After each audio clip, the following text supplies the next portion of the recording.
Hello friend, स्वागत है आप सभी का अपने चैनल आस्क बोर्ड में। तो प्यारे बच्चे, यहाँ पे जल्दी से जल्दी आप लोग लाइव आइए, क्योंकि यहाँ पे आज आपका क्लास स्टार्ट हो चुका है और एग्जाम में बहुत ही कम समय बचा है। इसलिए प्यारे बच्चों, हम यहाँ पे आपको गेस क्वेश्चन बताने वाले हैं। किसका? तो केमिस्ट्री का। और केमिस्ट्री का गेस क्वेश्चन बताने वाले, वो भी सब्जेक्टिव 6 फरवरी के लिए, जो कि बहुत ही ज्यादा चुनिंदा क्वेश्चन है। और ये सारे के सारे क्वेश्चन आपको 100% याद हो जाने चाहिए, क्योंकि ऐसे ही क्वेश्चन आपके फाइनल बोर्ड परीक्षा में पूछे जाते हैं। और यहाँ पे हम आपको क्लासरूम में ही याद करवा देंगे, ये मेरा गारंटी है। तो जल्दी जल्दी आप लोग शेयर कर दीजिए, ताकि इसी क्लासरूम में मात्र आधे घंटे में आपको ये 20 क्वेश्चन फटाफट से याद हो जाए। और 100% है कि ये क्वेश्चन आपको याद हो ही जाएगा। तो चलिए एक बार आप लोग शेयर कर दीजिए, ताकि और भी ये स्टूडेंट आ सके। जल्दी जल्दी यहाँ पे शेयर कीजिए, क्योंकि यहाँ पे क्लास बहुत ही ज्यादा तबाही होने वाला है। तो जल्दी से जल्दी आप लोग शेयर कीजिए।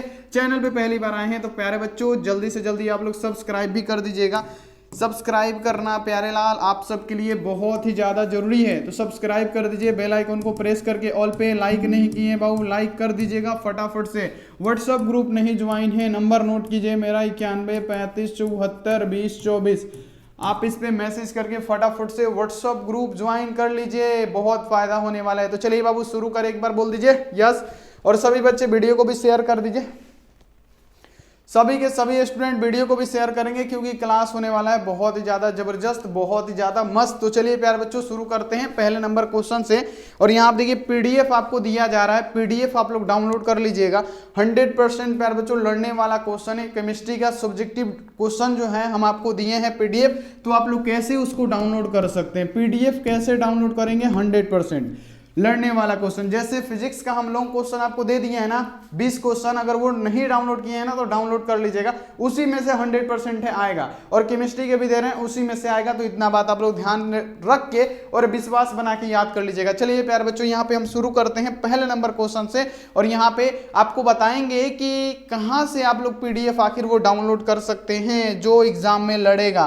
तो प्यारे बच्चों, आप लोग मजाक में तो पहली बात लीजिएगा मत, नहीं तो प्यारे बच्चों मजाक बन जाएगा आपका एग्जाम। क्योंकि हम यहाँ पे जो 20 लॉन्ग क्वेश्चन दिए ना फिजिक्स का, याद तो प्यारे लाल करना ही पड़ेगा, तभी यहाँ पे क्या होगा, आपका एग्जाम निकल पाएगा। ठीक, तो जल्दी से जल्दी आप लोग क्या कीजिएगा, शेयर कर दीजिए। और कैसे डाउनलोड करना है ये सारी चीजें हम आपको बतला देंगे, तो आप लोग अंत तक बने रहिए। चलिए 20 केमिस्ट्री के सब्जेक्टिव क्वेश्चन पढ़ने वाले। पहला इंपोर्टेंट क्वेश्चन बाबू देख लीजिएगा, सारा का सारा क्वेश्चन इंपोर्टेंट है।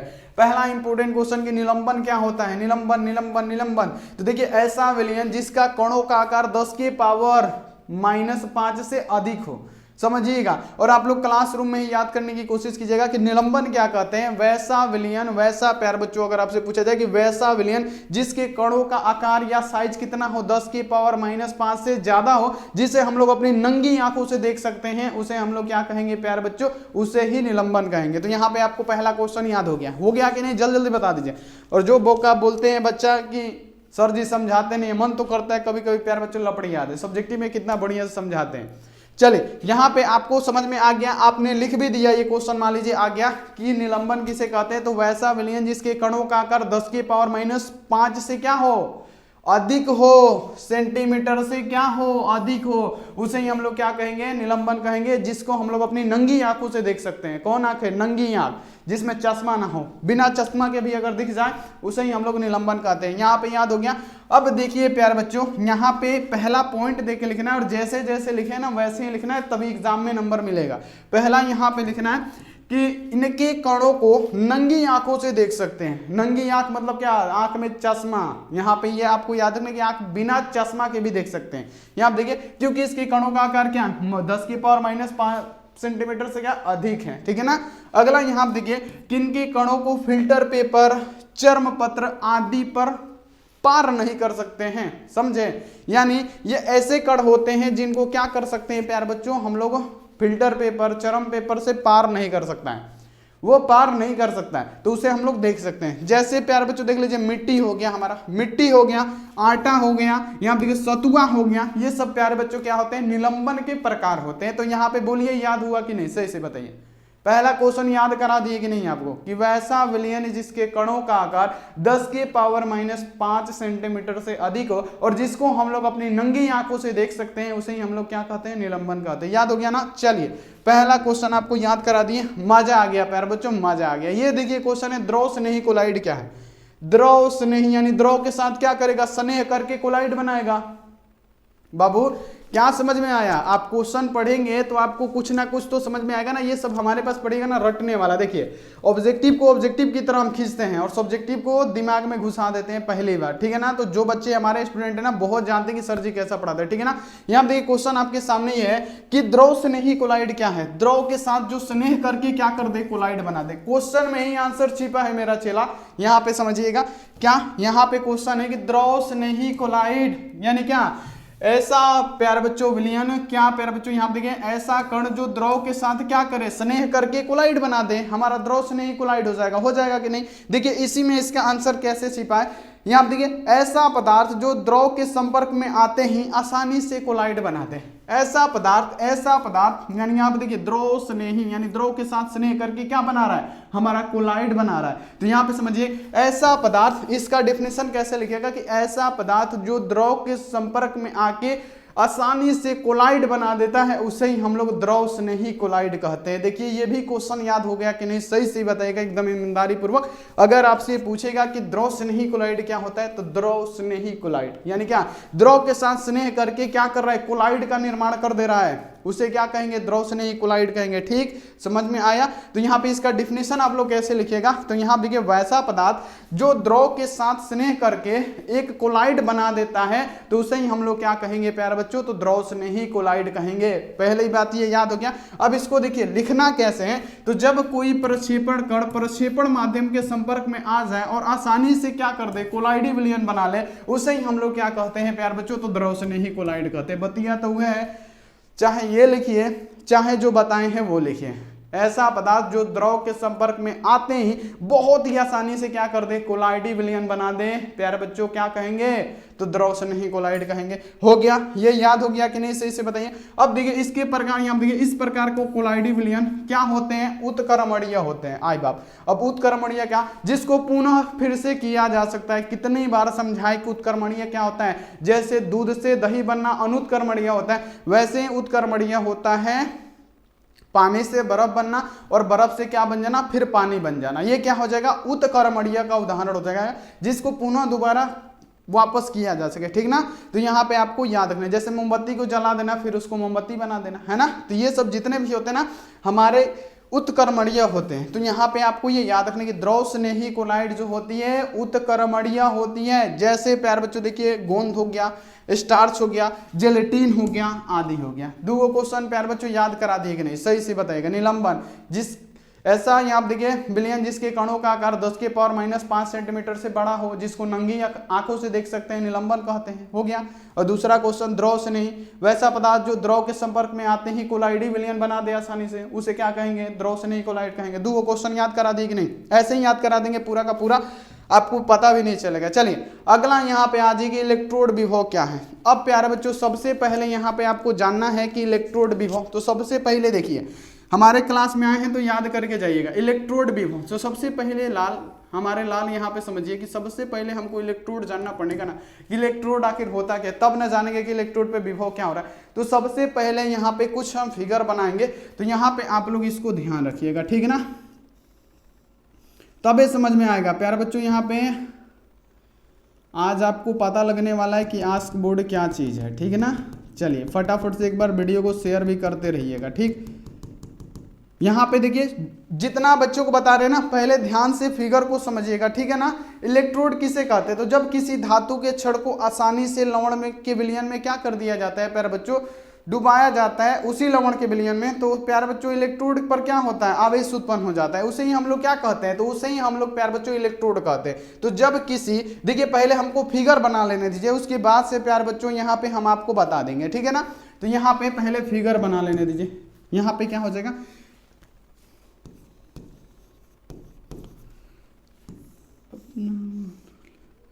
चलिए सभी बच्चे यहाँ पे देखिए, पहले तो फिगर बनाएंगे प्यारे बच्चों। ये हमारा हो गया Zn और इसे यहाँ पे क्या होगा? ZnSO4 लिख देते हैं प्यारे चेला। यहाँ पे लिख देते हैं क्या? ZnSO4। अब यहाँ पे देखिए सभी बच्चे पहले तो फिगर को समझिएगा, पहले ध्यान देते रहिए, सीखते चलिए प्यारे बच्चों, तभी यहाँ पे आपको पता लगेगा, ठीक। देखिए मिटक जा भाई, कैसे नहीं मिटकेगा तुम। चलिए यहाँ पे सभी बच्चे यहाँ पे पहले तो ध्यान देंगे। देखिए ये क्या है, इलेक्ट्रोड किसे कहते हैं, सबसे पहले आपको जानना है। तो इलेक्ट्रोड किसे कहते हैं, तो इलेक्ट्रोड किसे कहते हैं, तो जब किसी धातु के छड़ को उसी लवण के विलयन में डुबोया जाता है, जब किसी धातु के छड़ को उसी के लवण के विलयन में डुबोया जाता है, जब किसी धातु के छड़ को, जब किसी धातु का छड़ को उसी के लवण के विलयन में प्यारे बच्चों क्या किया जाता है, तो डुबोया जाता है। तो इलेक्ट्रोड पे प्यारे बच्चों क्या होता है, इलेक्ट्रोड पे क्या होता है, आप क्या देख पा रहे हैं कि इलेक्ट्रोड पे प्यारे बच्चों आवेश हो जाता है, यानी इलेक्ट्रोड पे क्या हो जाता है, ये आवेशित हो जाता है। इसे ही हम लोग क्या कहते हैं, तो इलेक्ट्रोड कहते हैं। तो पहले हमको इलेक्ट्रोड जानना है। यहां देखिए जब किसी धातु के प्यारे बच्चों, जब किसी धातु को उसी के विलयन में, तो यहां देखिए मान लीजिए Cu कोई धातु है, इसको CuSO4 के ही विलयन में प्यारे बच्चों क्या किया जाता है, डुबाया जाता है। तो प्यारे बच्चों धातु क्या होता है, इस पे प्यारे बच्चों एक आवेश आ जाता है, इस पे क्या आ गया, धन आवेश।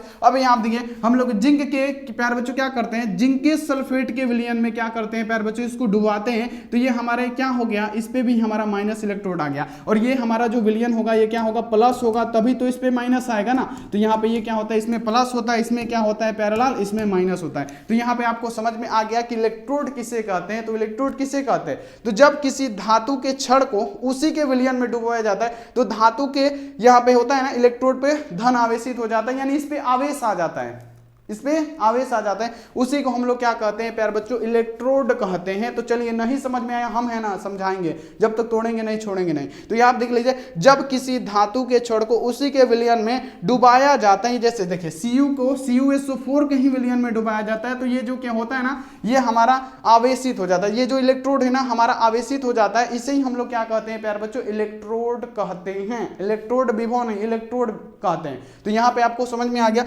अब चलिए प्यारे बच्चों यहाँ पे हम आपको समझाते हैं कि इलेक्ट्रोड विभव क्या होता है। अब देखिए कि जब किसी धातु के छड़ को उसी धातु के लवण के विलयन में डुबाया जाता है, तो वह धातु का छड़ विलयन के सापेक्ष धन आवेशित या ऋण आवेशित हो जाता है। चलिए वही बात है प्यारे बच्चों, देखिए यहीं पे कि जब किसी धातु के छड़ को उसी के विलयन में डुबाया जाता है, तो धातु पे या तो धन आवेश होगा या तो यहाँ पे ऋण आवेश होगा।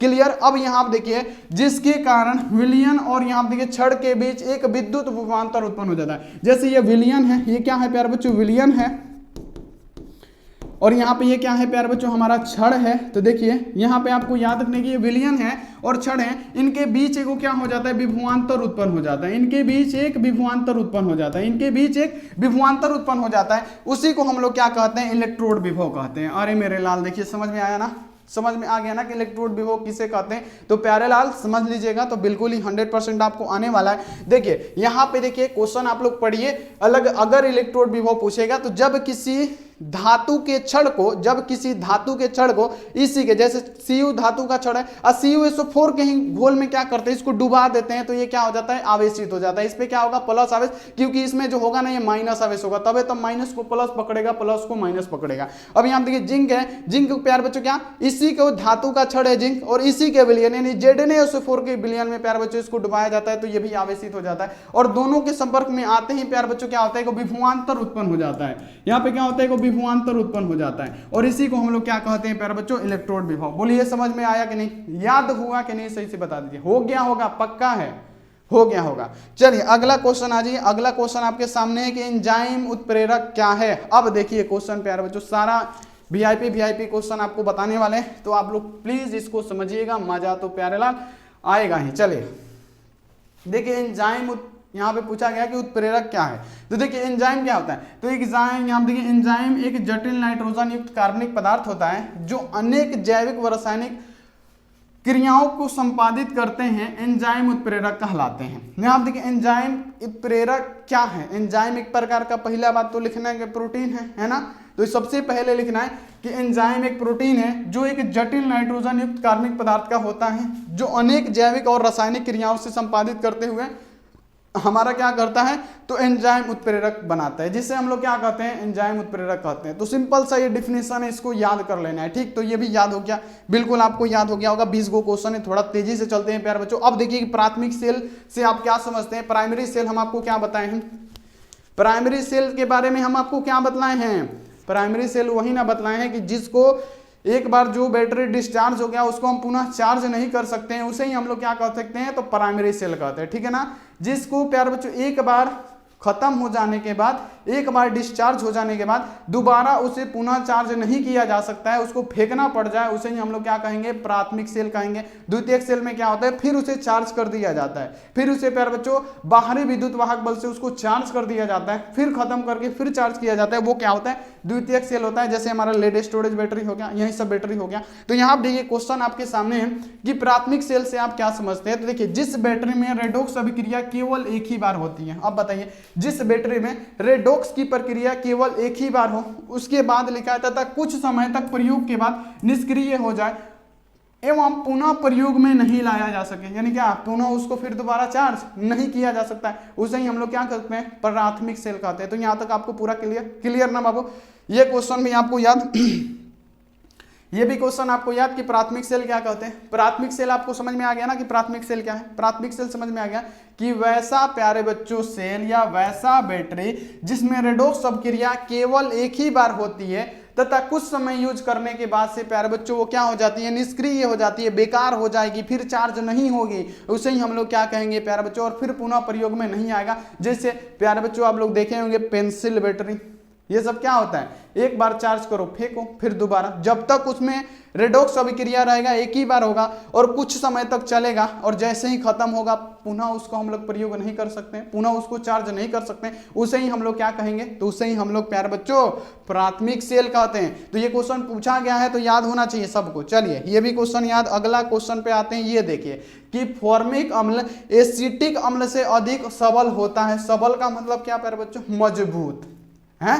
फॉर्मिक अम्ल एसिटिक अम्ल से मजबूत होता है, क्यों, तो प्यार बच्चों फॉर्मिक अम्ल है प्यार बच्चों, तो फॉर्मिक अम्ल का सबसे पहले आपको फॉर्मूला पता होना चाहिए ना। तो HCOOH क्या होता है, HCOOH ये क्या हो गया हमारा, फॉर्मिक अम्ल होगा। अब देखिए क्या है एसिटिक अम्ल। एसिटिक अम्ल क्या होता है, तो CH3COOH क्या होता है प्यार बच्चों, CH3COOH होता है। यहाँ पे समझिएगा, यहाँ आप देखिए CH3COOH होता है, ये हमारा क्या होता है, एसिटिक अम्ल होता है। तो यहाँ पे आपसे बोला गया है कि ये फॉर्मिक अम्ल से मजबूत एसिटिक अम्ल क्यों होता है, पूछा गया है कि ये फॉर्मिक अम्ल से मजबूत ये एसिटिक अम्ल क्यों होता है। तो प्यारे बच्चों सबसे पहले इसमें दिख रहा है कि इसमें मीथेन है ना बाबू, है ना इसमें। तो सबसे पहले क्या है इसमें, आपको दिख रहा होगा कि मीथेन ग्रुप है, तो ये तो होबे करेगा, लेकिन हम आपको बताएंगे, अब इस टेंशन बिल्कुल ना लीजिए। देखिए फॉर्मिक अम्ल जो होता है प्यारे बच्चों एसिटिक अम्ल से अधिक सबल क्यों होता है, तो यहाँ पे समझिए कि फॉर्मिक अम्ल एसिटिक अम्ल से अधिक सबल होता है क्योंकि एसिटिक अम्ल में मिथाइल ग्रुप द्वारा एक प्रभाव दर्शाया जाता है। यानी यहाँ पे हम लोग क्या करते हैं,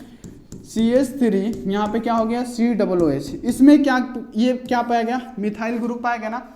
क्या पाया गया प्यार बच्चों, इसमें क्या पाया गया, मिथाइल ग्रुप पाया गया कि नहीं, इसमें है मिथाइल ग्रुप। इसको तोड़िएगा कैसे होगा मेरे लाल, यहाँ आप देखिए ऊपर लिख देते हैं HCOOH, यहाँ पे इसको करिएगा तो यहाँ पे क्या होगा HCOOH होगा ना। तो यहाँ आप देखिए यहाँ पे वही है कि फॉर्मिक अम्ल एसिटिक अम्ल से अधिक प्रबल होता है क्योंकि क्या पाया जाता है, एसिटिक अम्ल। एसिटिक अम्ल तो ये है, एसिटिक अम्ल में क्या पाया जाता है प्यारे बच्चों, मिथाइल ग्रुप द्वारा क्या किया जाता है, एक प्रभाव दर्शाया जाता है। मिथाइल ग्रुप द्वारा एक प्रभाव प्यारे बच्चों दर्शाया जाता है और एसिटिक अम्ल की अम्लीय शक्ति कम कर देता है। ये क्या करता है, ये जब दर्शाएगा ना मिथाइल, तो ये एसिटिक अम्ल का क्या करेगा ना, अम्लीय प्रवृत्ति को कम कर देगा। क्या करेगा, जब ये एक प्रभाव दर्शाएगा मिथाइल ग्रुप, तो इसकी एसिटिक अम्ल के अम्लीय प्रभाव को कम कर देगा। तो यहाँ देखिए जो क्या करता है, अम्लीय प्रभाव को, अम्लीय शक्ति को कम कर देता है। अतः फॉर्मिक अम्ल यहाँ देखिए एसिटिक अम्ल से अधिक प्यार बच्चों क्या होता है, प्रबल होता है। तो यहाँ पे आप लोग इसको समझ गए कि फॉर्मिक अम्ल यहाँ देखिए एसिटिक अम्ल से अधिक सबल क्यों होता है। तो यहाँ पे आप लोग ये समझ गए कि फॉर्मिक अम्ल जो होगा ना, ये एसिटिक अम्ल से क्यों मजबूत होगा। तो यहाँ पे आप लोग समझ गए कि जो फॉर्मिक अम्ल होता है इसमें यहाँ देखिए मिथाइल ग्रुप नहीं पाया जाता है, ठीक ना, मिथाइल ग्रुप नहीं पाया जाता है। जबकि जो हमारा एसिटिक अम्ल होता है इसमें मिथाइल ग्रुप पाया जाता है, जो कि क्या होता है प्यारे बच्चों, ये अम्लीय प्रवृत्ति को क्या कर देता है प्यारे बच्चों, कम कर देता है। तो ये जब अम्लीय प्रवृत्ति को कम कर देगा तो हमारा क्या होगा, फॉर्मिक अम्ल क्या होगा, अधिक होगा। किससे, तो हमारा प्यारे बच्चों एसिटिक अम्ल से। तो यहाँ पे आपको ये समझ में आ गया ना। तो क्वेश्चन वही है, आप लोग समझिए पूरा का पूरा, यहाँ पे 100% आपको समझ में आ गया होगा। ये देखिए कि यहाँ देखिए शॉर्टकी दोष क्या होता है, ये मत समझिए कि प्यारे बच्चों ये क्वेश्चन पढ़ लिए हैं तो नहीं आएगा, यही सब आता है, यही सब गर्दा उड़ाता है, ठीक ना। तो यहाँ पे आप लोग इसको भी समझिएगा। क्वेश्चन है कि शॉर्टकी दोष क्या है, शॉर्टकी दोष क्या है, शॉर्टकी दोष। तो शॉर्टकी दोष क्या होता है, तो शॉर्टकी दोष होता है जिसमें क्या होते हैं, क्रिस्टल जालक से समान संख्या में धन आयन ऋण आयन अपना क्रिस्टल जालक छोड़ के डायरेक्टली गायब हो जाते हैं, उसे क्या कहते हैं, शॉर्टकी दोष कहते हैं। यहाँ पे आप लोग समझ लीजिए ये क्या है प्यारे बच्चों, क्रिस्टल जालक है। यहाँ पे आप लोग समझिएगा, सभी मेरे लाल समझेंगे, पीले भी समझेंगे, काले भी समझेंगे, ठीक। यहाँ पे सभी बच्चे यहाँ पे समझिएगा, बिल्कुल मोस्ट इंपोर्टेंट है। यहाँ पे क्या हो रहा है, यहाँ पे प्लस है, यहाँ पे माइनस है, प्लस है, माइनस है, प्लस अब इस minus minus plus minus plus minus minus plus minus minus plus plus plus plus.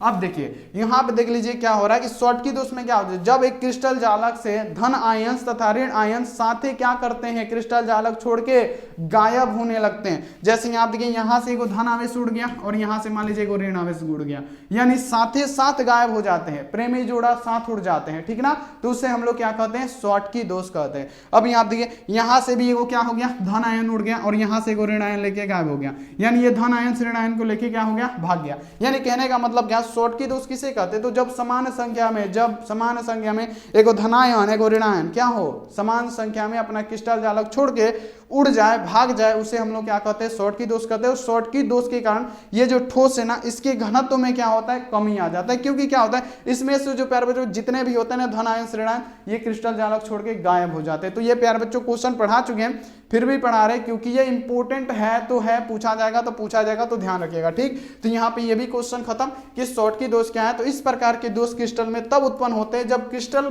के समान संख्या में धन आयन ऋण आयन के दोनों क्या होते हैं प्यारे बच्चों, समान संख्या में बाहर निकल जाते हैं। जैसे इसका एग्जांपल है NaCl हो गया, KCl, CaCl, ये सब क्या होते हैं, हमारे शॉर्टकी दोष होते हैं। तो यहाँ पे आपको इसको याद रख लेना है, बहुत बढ़िया क्वेश्चन है। ये देखिए एमिनो अम्ल उभयधर्मी होता है, क्यों उभयधर्मी, उभयधर्मी क्या, जो अम्ल क्षार दोनों से अभिक्रिया करे उसे उभयधर्मी, उभयधर्मी क्या, जो अम्ल और क्षार दोनों से प्रक्रिया करे उसे उभयधर्मी कहते हैं। बस याद रखना, क्या, जो अम्ल से भी प्रक्रिया करे, जो क्षार से भी प्रक्रिया करे उसे क्या, उभयधर्मी कहेंगे। तो यहाँ पे वही तो पूछा गया है कि जो एमिनो अम्ल होता है वह धर्मी क्यों होता है, तो एमिनो अम्ल क्या करते हैं, अम्लों से प्रक्रिया क्षारों से प्रक्रिया, दोनों बगल से नियम बन जाएगा। तो यहाँ पे क्या हो जाएगा, क्या हो जाएगा प्यारे बच्चों, वही तो होगा प्यारे बच्चों, उसे तो ही हम लोग क्या कहते हैं, तो उभयधर्मी प्रकृति कहते हैं। ऐसे ऐसे एक और स्टूडेंट है दूसरे पे चैनल पे जाएंगे तो बोलेंगे सर जी समझाते नहीं है, सर जी खाली टिक कर देते, ये कौन समझा रहा है, वहां पे भी निमन बन गए, यहाँ पे आएंगे तो बोलेंगे आई लव यू सर जी,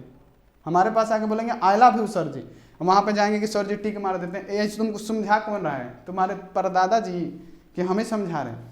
तो यहाँ देखिए वैसे स्टूडेंट को कभी भला नहीं होता है, तो आप लोग ऐसे चुगलखोरी करना बंद कीजिए, ठीक है, जहाँ पे अच्छा पढ़ाई हो पढ़ी। ये देखिए एमिनो अम्ल उभयधर्मी होता है, कारण बताएं क्यों, क्योंकि वो अम्ल क्षार दोनों से क्या करता है, अभिक्रिया कर देता है, इसीलिए क्या होता है, एमिनो अम्ल उभयधर्मी होता है, ठीक। तो ये भी क्वेश्चन आपको याद हो गया कि एमिनो अम्ल तथा क्या होता है, एमिनो अम्ल जो होता है, एमिनो अम्ल जो होता है अम्ल तथा क्षार दोनों के साथ अभिक्रिया करता है, इसलिए एमिनो अम्ल क्या होता है, उभयधर्मी प्रकृति का होता है। तो सिंपल सा आंसर है, एकदम आसान, तोता टाइप क्वेश्चन है, पोपट टाइप क्वेश्चन है, इसको याद रखना। ये देखिए PCl5 ज्ञात है जबकि NaCl5 नहीं, क्यों, बहुत खतरनाक क्वेश्चन है प्यारे बच्चों, बहुत ज्यादा खतरनाक क्वेश्चन है, यहाँ पे आप लोग इसको याद रखिएगा कि PCl5 ज्ञात है और यहाँ देखिए NaCl5 नहीं, क्या है प्यारे बच्चों, NCl5 नहीं, कैसे, तो चलिए अब हम आपको समझाते हैं, समझ में भी आ जाएगा, बिल्कुल टेंशन ना लीजिए। देखिए PCl5 यौगिक ज्ञात है जबकि NCl5 नहीं, क्योंकि नाइट्रोजन परमाणु की आप देखिए संयोजकता से क्या होता है, सेल में d ऑर्बिटल रिक्त नहीं पाई जाती है, समझिएगा। जबकि PCl5 का फास्फोरक के संयोजकता में सेल का प्यारे बच्चों क्या होता है, रिक्त जो d ऑर्बिटल होता है वो पाया जाता है, इसीलिए। तो यहाँ पे आपको ये हमेशा प्यारे बच्चों याद रखना है, और इसको याद रखने का यही तरीका है। आप लोग कैसे इसको याद रखेंगे हम आपको बता रहे हैं कि जो PCl5 होगा ये प्यारे बच्चों क्या होता है, इसमें नाइट्रोजन के जो परमाणु होते हैं ना, उसमें संयोजकता के सेल में जो d ऑर्बिटल होता है ना वो रिक्त स्थान में नहीं पाया जाता है, याद रखिएगा, d ऑर्बिटल जो होता है ना रिक्त स्थान में नहीं पाया जाता है। जबकि PCl5 का जो फास्फोरस होता है ना, ये क्या होता है, संयोजकता सेल में d ऑर्बिटल पाया जाता है, जो क्या होता है, संयोजकता सेल में d ऑर्बिटल में पाए जाते हैं। इसी कारण है प्यारे बच्चों की PCl5 ज्ञात है जबकि NaCl5 नहीं। तो यहाँ पे इतना आपको याद करना पड़ेगा, ये क्वेश्चन आप लोग याद रखिएगा कि जो PCl5 होता है ना, यहाँ देखिए PCl जो 5 होता है, समझिएगा प्यारे बच्चों, यहाँ पे ये जो PCl 5 होता है ज्ञात है, जबकि NaCl 5 नहीं। तो यहाँ पे आपको सबसे पहले निकालना होगा NaCl। जो NaCl है क्यों नहीं ज्ञात है, क्योंकि नाइट्रोजन परमाणु की संयोजकता में सेल में क्या होता है, नाइट्रोजन के कितने 7 को होते हैं, आपको पता है ना। यहाँ पे आपको पता है ना प्यारे बच्चों की नाइट्रोजन के कितने होते हैं, 7 को। 1s यहाँ पे क्या हो जाएगा 2, 2s 2 और 3p यहाँ पे 3 हो जाएगा। ये क्या हो जाएगा 3p3 हो जाएगा, है ना। तो यही होता है हमारा नाइट्रोजन का। तो यहाँ पे आपको इसको याद रखिएगा, यही होता है ना हमारा नाइट्रोजन का कॉन्फ़िगरेशन। तो यहाँ देखिए जो हमारा नाइट्रोजन के परमाणु होते हैं संयोजकता सेल में d ऑर्बिटल के रिक्त स्थान में नहीं पाई जाती है। क्या होती है, ये जो d ऑर्बिटल होता है ना, इसके रिक्त स्थान में ये नहीं पाई जाती है, जबकि PCl5 का जो फास्फोरस की संयोजकता होती है सेल में क्या होती है, d ऑर्बिटल में पाई जाती है। यही कारण है प्यारे बच्चों क्या होता है कि हमारा जो PCl5 है वो ज्ञात है, ठीक है ना। तो ये आपको हमेशा याद रखना। अब देखिए इसका यहाँ पे लास्ट वाला कीजिएगा तो क्या होगा, यहाँ पे इसका लास्ट दो को लीजिएगा तो यहाँ पे क्या हो जाएगा 2s2 हो जाएगा, और यहाँ पे क्या होगा 3p, यहाँ पे क्या हो जाएगा प्यारे बच्चों 3 हो जाएगा, यही ना होगा, यानी 5 को होगा, 5 को होगा प्यारे बच्चों। तो यहाँ पे ये तो ऐसे ही नहीं होगा, यही कारण है प्यारे बच्चों की नहीं होता है। तो आप लोग इसको याद रखिएगा, बिल्कुल मोस्ट इंपोर्टेंट है। अगला आ जाएगा लेंथेनाइड में संकुचन क्या है, लेंथेनाइड में संकुचन क्या होता है, लेंथेनाइड में संकुचन क्या होता है समझिएगा। तो देखिए लेंथेनाइड में परमाणु क्रमांक बढ़ाने के साथ साथ नाभिकों में आकर्षण बढ़ जाता है, लेकिन उसे संतुलित करने वाला प्रशिक्षण प्रभाव उतना ही बढ़ता है जिससे उसके आकार में क्रमिक कमी आती है और उसके परमाणु संकुचन हो जाता है। इसी लेंथेनाइड का संकुचन कहते हैं। नहीं समझे, हम फिर से समझाएंगे, जब तक तोड़ेंगे नहीं छोड़ेंगे नहीं। लेंथेनाइड में संकुचन क्या है, सभी लेंथेनाइड को ऑक्सीकरण संख्या कितना होता है, पहले आपको याद होना चाहिए +3। सभी लेंथेनाइड का कितना होता है, +3 होता है, ये आपको पता है। अब देखिए यहाँ पे लिखना है कि लेंथेनाइड में परमाणु क्रमांक बढ़ाएंगे। अगर लेंथेनाइड का परमाणु क्रमांक बढ़ेगा तो साथ में नाभिकीय आकर्षण तो बढ़ जाता है। अगर यहाँ देखिए परमाणु क्रमांक बढ़ाएंगे तो प्यारे बच्चों क्या होगा, आपका नाभिकीय आकर्षण क्या होता है, बढ़ जाता है, लेकिन संतुलन करने वाला जो प्रशिक्षण प्रभाव होता है उतना ही बढ़ता है, जिसपे उसमें क्या होता है, उनके आकार में क्रमिक में कमी आती है, वो उतना ही बढ़ता है जिसके क्या उसके आकार में क्रमिक में कमी है और उसके परमाणु संकुचन हो जाता है। इसलिए क्या होता है, लेंथेनाइड हमारा संकुचन होता है। तो ये सब प्यारे बच्चों ऐसे क्वेश्चन होता है ना जिसको थोड़ा थोड़ा याद भी करना पड़ता है। ऐसे क्वेश्चन होते हैं कि जिसको समझ गए तो हो गया, आपको समझ में आ गया, और कोई ऐसे भी क्वेश्चन होते हैं जिसको याद करना ही थोड़ा पड़ता है। तो ये ऐसे ही क्वेश्चन होते हैं, थोड़ा सा इसको याद कर लीजिएगा, बिल्कुल समझ में आ जाएगा। सक्रियण ऊर्जा क्या होता है बता दीजिए। देखिए सक्रियण ऊर्जा क्या होता है, तो रासायनिक अभिक्रिया को पूर्ण होने में, समझिएगा, सक्रियण ऊर्जा एक्टिवेशन एनर्जी।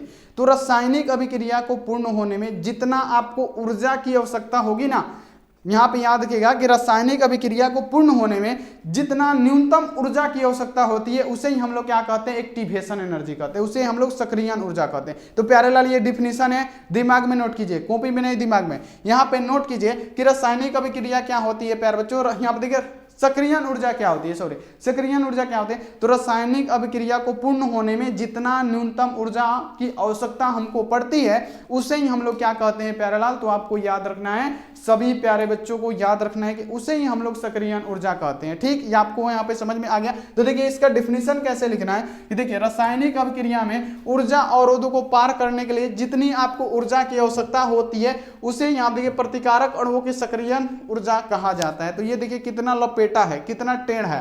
तो यहाँ पे आप लोग ऐसे भी लिख सकते हैं कि रासायनिक अभिक्रिया को पूर्ण होने में जितना न्यूनतम ऊर्जा की आवश्यकता हमको पड़ती है उसे ही हम लोग क्या कहते हैं, तो यहाँ पे कहते हैं सक्रियण ऊर्जा। तो प्यारे बच्चों समझ में आ गया ना। देखिए इसे प्रायः ई के द्वारा निरूपित किया जाता है। तो यहाँ पे ये सब चीजें जो बता रहे हैं ना लिखना है। अब यहाँ देखिए इसका मान देहली ऊर्जा से क्या होता है, कम होता है। इसका जो मान होगा प्यारे क्या होगा, देहली ऊर्जा से कम होगा, देहली आवृत्ति से कम होगा। ठीक, तो ये क्वेश्चन आपको याद हो गया। तो चलिए प्यारे बच्चों रुके क्यों, आगे बढ़े। अगला यहाँ पे आज HF HI की तुलना में दुर्लभ अम्ल होता है कैसे। देखिए कितनी बार पूछा गया, आंख उठा के देखिए प्यारे बच्चों, आंख से देखिए कितनी बार ये क्वेश्चन आपके एग्जामों में पूछा गया। ये देखिए क्वेश्चन है कि HF होता है प्यारे बच्चों वो HI की तुलना में दुर्लभ अम्ल क्यों होता है, HF HI की तुलना में दुर्लभ कमजोर क्यों होता है, HF जो होगा HI की तुलना में दुर्लभ क्यों होगा, बता दीजिए।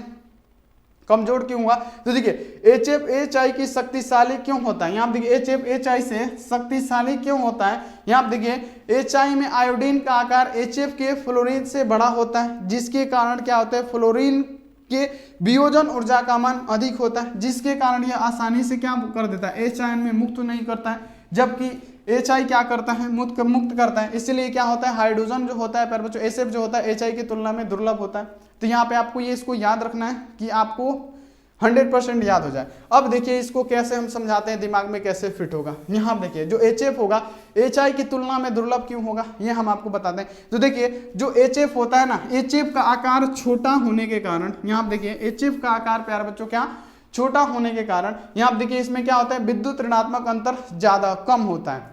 यहाँ पे आपको याद रखना है कि यहाँ पे HF का आकार छोटा होने के कारण यहाँ पे विद्युत ऋणात्मक अंतर ज्यादा होता है। और दूसरा बात प्यारे बच्चों ये है कि जो HF होता है ना, यहाँ देखिए जो HF होता है वो क्या होता है, प्रबल, यहाँ देखिए इलेक्ट्रोनेगेटिव, सबसे ज्यादा प्रबल इलेक्ट्रोनेगेटिव होता है। तो यही कारण है, एक तो प्यारे बच्चों की जो फ्लोरीन है वो क्या होता है, प्रबल इलेक्ट्रोनेगेटिव होता है, विद्युत ऋणात्मक होता है यहाँ पे जो हमारा फ्लोरीन होता है। और दूसरा प्यारे बच्चों इसका आकार छोटा होने के कारण क्या होता है, ये प्यारे बच्चों होता है। तो यहाँ पे आपको लिख देना है, सिंपली आपको ऐसे ही लिखना है कि जो HF होता है HI की तुलना में शक्तिशाली होता है, क्योंकि यहाँ पे HI से HF जो होता है HI की तुलना में शक्तिशाली होता है, क्योंकि HI से आयोडीन का आकार HF के क्लोरीन के आकार से प्यारे बच्चों क्या होता है, बड़ा होता है, HI के क्लोरीन के आकार से बड़ा होता है। तो यहाँ पे आपको ऐसे लिखना पड़ेगा, ठीक। तो यहाँ पे आप लोग इसको लिख दीजिएगा। तो देखिए कैसे लिखिएगा कि HF जो होता है HI से शक्तिशाली होता है, क्योंकि जो HI से आयोडीन का आकार होता है ना,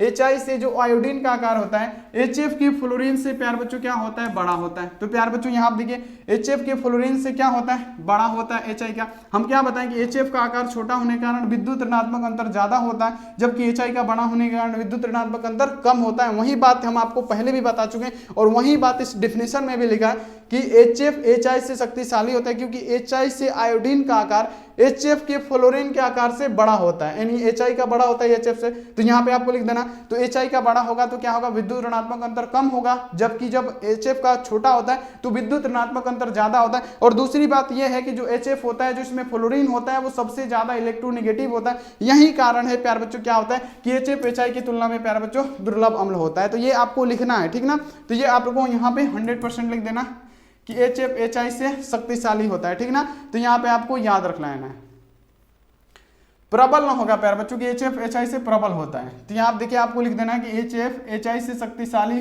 होता है, क्योंकि यहाँ पे प्रबल होगा ना, प्रबल हो जाएगा। तो यहाँ पे आप लोग इसको लिख दीजिएगा, ठीक है ना।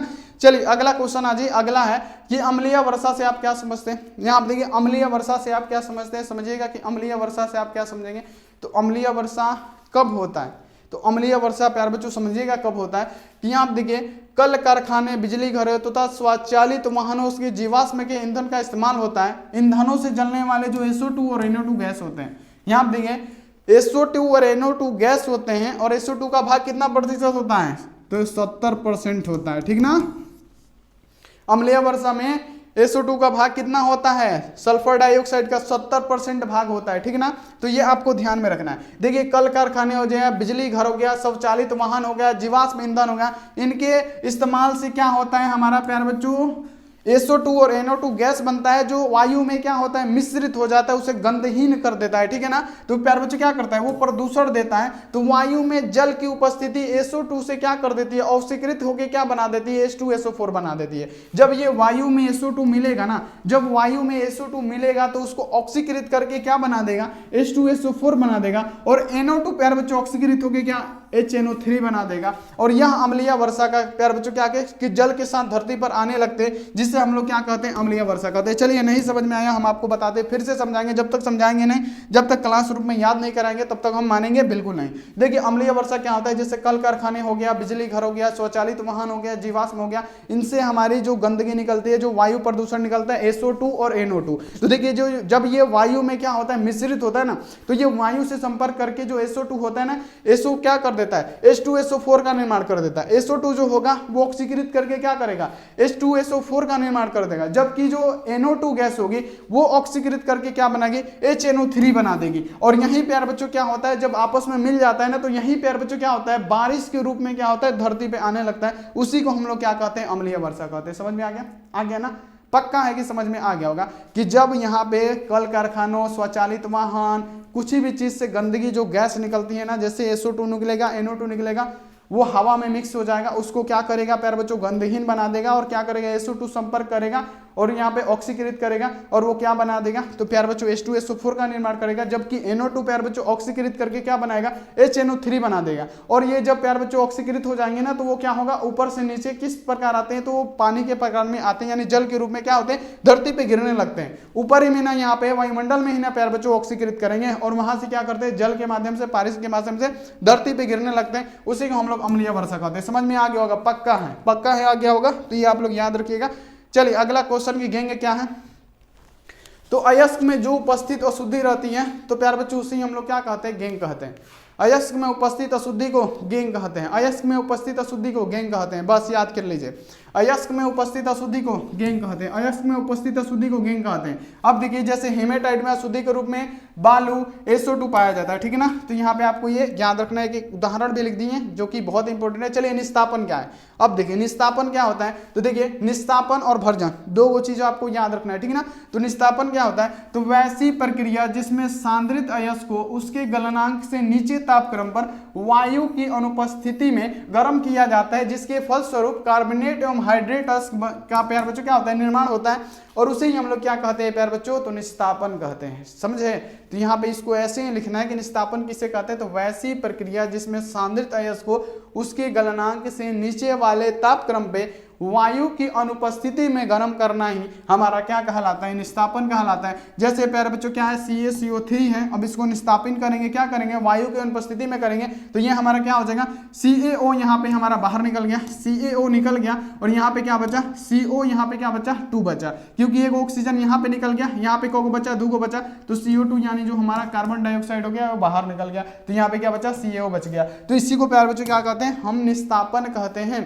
तो देखिए वैसी प्रक्रिया जिसमें सांद्रित अयस्क को उसके गलनांक से नीचे वाले तापक्रम में वायु की अनुपस्थिति में गर्म करना ही हमारा क्या कहलाता है प्यारे बच्चों, तो आपको याद रखना निस्तापन कहलाते हैं। ये इसका उदाहरण है जिसको आपको लिखना है, तभी एग्जाम में नंबर बम्फर मिलेगा। ठीक, अगला क्वेश्चन आ जाएगी, फॉर्मेलिन का दो उपयोग लिखे।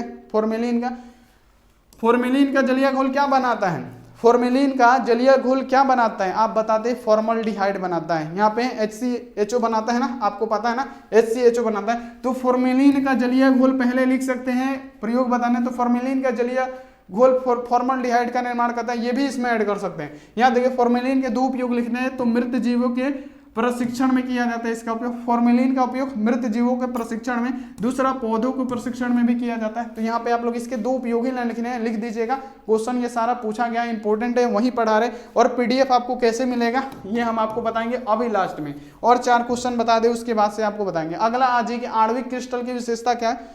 यहाँ देखिए आणविक क्रिस्टल, यहाँ देखिए आणविक ठोस कौन सा होता है, आयोडीन हमारा क्या है, आणविक ठोस है, ठीक है ना। आयोडीन कौन सा ठोस, तो आप बताइएगा आणविक ठोस, ऐसा नहीं आयनिक ठोस, आयोडीन क्या, आणविक ठोस। अब देखिए आणविक क्रिस्टल की आपको बताने की विशेषता क्या है, तो ये वाष्पशील होते हैं। यहाँ पे आपको लिखना है विशेषता कि ये वाष्पशील होते हैं, इसका वाष्प ऊर्जा का मान कम होता है, किसका, आणविक क्रिस्टल का वाष्प ऊर्जा का मान कम होता है, इसका गलनांक तथा क्वथनांक दोनों ही कम होता है। ये भी आपको लिख देना है कि इसका गलनांक और क्वथनांक दोनों ही कम होगा।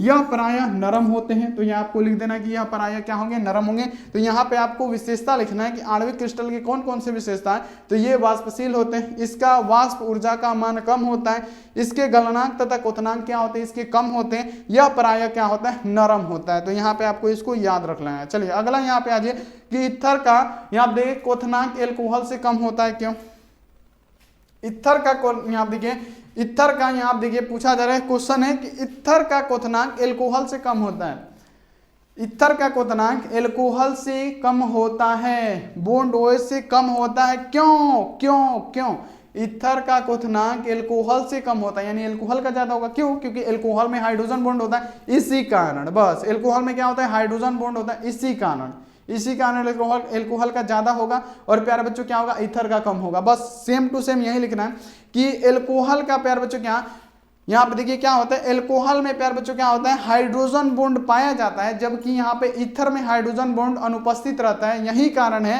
कि एल्कोहल प्यारे बच्चों क्या होता है हमारा प्यारे बच्चों, ज्यादा क्वथनांक होता है। किससे, तो ईथर से। तो यहाँ पे आपको लिख देना है, देखिए कैसे लिखना है कि ईथर में हाइड्रोजन बॉन्ड क्या रहता है, अनुपस्थित रहता है, जबकि एल्कोहल में क्या, हाइड्रोजन बॉन्ड क्या रहता है, उपस्थित रहता है। यही कारण है कि ईथर का क्वथनांक क्या होता है, एल्कोहल से काफी कम होता है। तो यहाँ पे आप लोग लिख दीजिएगा, बिल्कुल तोता टाइप क्वेश्चन है, एकदम एक बार में आपको लिख दीजिएगा कि यहाँ पे जो ईथर होगा इसका क्वथनांक प्यारे बच्चों एल्कोहल से कम क्यों होगा, क्योंकि जो ईथर होता है ना, ईथर में कोई भी हाइड्रोजन बॉन्ड नहीं उपस्थित रहता है, जबकि एल्कोहल में हाइड्रोजन बॉन्ड उपस्थित होता है, जिसके कारण क्या होता है, ईथर से प्यारे बच्चों क्या होता है, यहाँ देखिए ईथर का क्वथनांक एल्कोहल से कम होता है। तो यहाँ पे ये भी क्वेश्चन लिख दीजिएगा, ये भी बहुत ही तगड़ा क्वेश्चन है। अगला आज के ओजोन के विरंजक गुण लिखे, देख लीजिए कितनी बार पूछा गया है। तो ओजोन क्या एक शक्तिशाली के रूप में काम करेगा। यहाँ आप देखिए इसमें यहाँ देखिए ऑक्सीजन के साथ साथ नवजात ऑक्सीजन उत्पादन करने की भी क्षमता होती है। तो यहाँ पे ओजोन के विरंजक गुण लिखने हैं, जो कि देखिए कितनी बार पूछा गया। तो ओजोन के विरंजक गुण क्या है, ये शक्तिशाली के रूप में काम करेगा। और इसमें एक खासियत होती है कि ये प्यारे बच्चों ऑक्सीजन के साथ साथ नवजात ऑक्सीजन पैदा भी कर सकता है। ठीक, तो ये भी आप लोग लिख दीजिएगा। यहाँ पे ये भी क्वेश्चन खत्म। अगला क्वेश्चन आ जाएगी संचायक बैटरी से आप क्या समझते हैं, संचायक बैटरी बता दीजिए प्यारे बच्चों। 2021 का ही क्वेश्चन है कि संचायक बैटरी आखिर क्या होगा, संचायक बैटरी क्या होगा। तो जिसको प्यारे बच्चों रेडॉक्स अभिक्रिया दे दिया जाएगा, बाहरी विद्युत चार्ज से चार्ज कर दिया जाएगा, फिर खत्म कर दिया जाएगा, फिर बाहरी विद्युत से चार्ज कर दिया जाएगा, फिर चलाया जाएगा, उसे हम लोग क्या कहेंगे प्यारे बच्चों, तो यहाँ पे संचायक बैटरी कहेंगे। यानी यहाँ देखिए इस प्रकार के सेल विद्युत धारा या ऊर्जा को बाह्य स्रोत की सहायता से संग्रहित करता है, जिसे चार्ज होना कहते हैं। ठीक है ना, तो जिसको बाह्य से क्या किया जाए, बैटरी को चार्ज कर दिया जाए, फिर डिस्चार्ज की उपस्थिति में यहाँ पे सुग्राहित विद्युत ऊर्जा के सप्लाई करता है। और यहाँ देखिए इसलिए इस प्रकार के सेल की बैटरी को हम लोग क्या कहते हैं, स्टोरेज या संचायक बैटरी। स्टोरेज बैटरी आपको पता है ना क्या होता है, जितनी भी स्टोरेज बैटरी होती है द्वितीय सेल के अंतर्गत आती है, सेकेंडरी सेल के। क्यों, क्योंकि सेकेंडरी सेल में क्या किया जाता है, एक बार रेडॉक्स अभिक्रिया नहीं होती है, उसको बार बार चार्ज करके, उसको डिस्चार्ज करके, फिर उसको चार्ज करके, फिर डिस्चार्ज करके, फिर डिस्चार्ज करके, फिर चार्ज करके, फिर डिस्चार्ज करके उसको चार्ज कर दिया जाता है। ठीक, और बार बार उपयोग किया जाता है। इसीलिए प्यारे बच्चों क्या होती है, वो हमारी संचायक बैटरी कहलाती है। तो आप लोग इसको ऐसे लिख सकते हैं। अब देखिए कल जो फिजिक्स का दिए थे ना प्यारे बच्चों 20 गोलों क्वेश्चन 100% है कि लड़ेगा उसमें से, तो उसको आप लोग डाउनलोड कर लीजिएगा। अब हम आज आपको केमिस्ट्री का देने वाले हैं, दे दिए हैं। तो यहाँ पे आप लोग कैसे डाउनलोड कर लीजिएगा, 100% आपको मिलेगा। चलिए अब हम आपको बता दें, उससे पहले आप लोग बता दीजिएगा क्लास कैसा लगा, लाइक नहीं किए कर दीजिएगा, चैनल को बाबू सब्सक्राइब भी कर दीजिएगा, बेल आइकन को प्रेस करके ऑल पे आप लोग कर ही दीजिएगा। तो चलिए प्यारे बच्चों मिलते हैं ऐसी प्यारे बच्चों अगली क्लास में। उससे पहले यहाँ पे पीडीएफ डाउनलोड करने के लिए सीख लीजिए, यही आपके काम आने वाला है। ठीक ना, तो यहाँ पे आपको सिखा रहे हैं, प्लीज आप लोग सीख लीजिए, प्लीज आप लोग सीख लीजिए कैसे आपको करना है, ये हम आपको बता रहे हैं। ठीक ना, तो यहाँ पे सभी बच्चे ध्यान देंगे कैसे आपको डाउनलोड करना है। ठीक, तो सभी बच्चे ध्यान देंगे कैसे डाउनलोड कर सकते हैं। यहाँ आप देखिए सबसे पहले कनेक्ट तो है बाबू, चलिए खुल कहाँ नहीं रहा है। सबसे पहले गूगल या क्रोम को ओपन करेंगे, चला लो। ठीक ना, नहीं होगा क्या, रुक जाइए, वाईफाई डिस्कनेक्ट हो जाता है। नहीं होगा तो प्यारे बच्चों कैसे भी बताएंगे, लेकिन बताना जरूरी है ना, क्योंकि वो एग्जाम में लड़ेगा फिजिक्स का क्वेश्चन, इसीलिए आपको बताया जा रहा है। तो यहाँ पे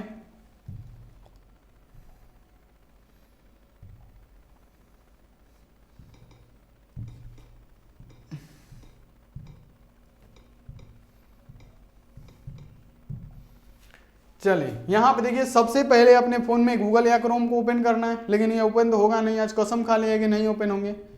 तो देखिए आपको क्या करना है, हम जैसे जैसे बता रहे हैं ना वैसे वैसे कीजिएगा, बिल्कुल आपका हो जाएगा। जैसे जैसे बता रहे हैं वैसे वैसे कीजिएगा, कहीं भागना नहीं है। ठीक ना, कहीं भागिएगा मत, जैसे बता रहे हैं वैसे कीजिए। देखिए जैसे बता रहे हैं वैसे कीजिए। सबसे पहले आप लोग सर्च कीजिएगा आस्क बोर्ड, यहाँ पे ऐसे लिखिएगा जैसे लिख रहे हैं, आस्क बोर्ड लिख के सर्च कीजिएगा। जैसे ही सर्च कीजिएगा एक लोगो दिखाई देगा, जिसमें यहाँ पे देखिए आस्क लिखा होगा और यहाँ पे लिखा होगा BOARD, BOARD।